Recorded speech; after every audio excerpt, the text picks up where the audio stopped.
మంది జీవితాలలో మార్పు తెచ్చినటువంటి వాళ్ళు.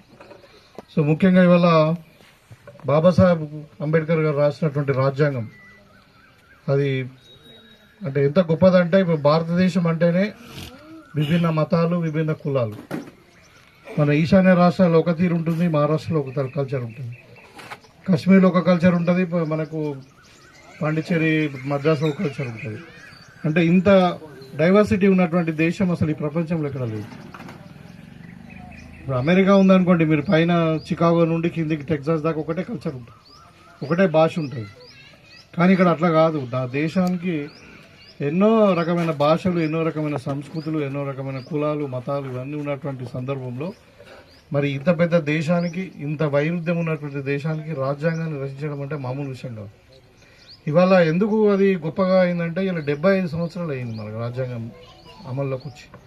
మనం మొన్ననే మన 26 జనవరి నాడు 75 సంవత్సరాలలో ఎక్కడ కూడా చెక్కు చెదరలే.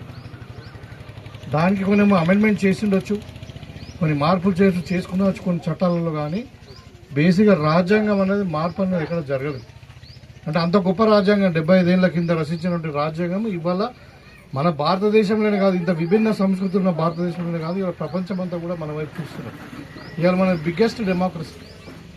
ఇవాళ పక్క పాకిస్తాన్ ఉంది, వాళ్ళ రాజ్యాంగం ఎన్ని ముక్కలైంది, ఎన్నిసార్లు అక్కడ కూపింగ్ అయ్యి, మిలిటరీ కూపింగ్ అయ్యి, అక్కడ ప్రజాస్వామ్యం పోయి మళ్ళీ మిలిటరీ రూల్స్ వచ్చినాయి. ఇప్పుడు బంగ్లాదేశ్లో మనం చూసాం, మన శ్రీలంకలో చూసాం, చివరికి నేపాల్లో కూడా చూసాం మనం.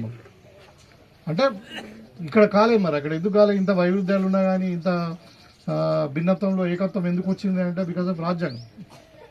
రాజ్యాంగం ఒకటే మనం అందరినీ కలిపేది. అలా భారతదేశం అందరం కూడా మనం ఒక పౌరులుగా గౌరవించబడుతున్నాం అంటే రాజ్యాంగమే. కాబట్టి అంత గొప్ప రాజ్యాంగాన్ని రచించినటువంటి బాబాసాహెబ్ అంబేద్కర్ గారిని మరి ప్రతి విలేలో విగ్రహం ఉండాల్సిందే. వాళ్ళని ప్రొద్దున మనం లేచి చూస్తుంటే వాళ్ళు గుర్తుకొస్తుంటే వాళ్ళు ఏమొస్తుంది, వాళ్ళు రచించిన రాజ్యాంగం గుర్తుకొస్తుంది.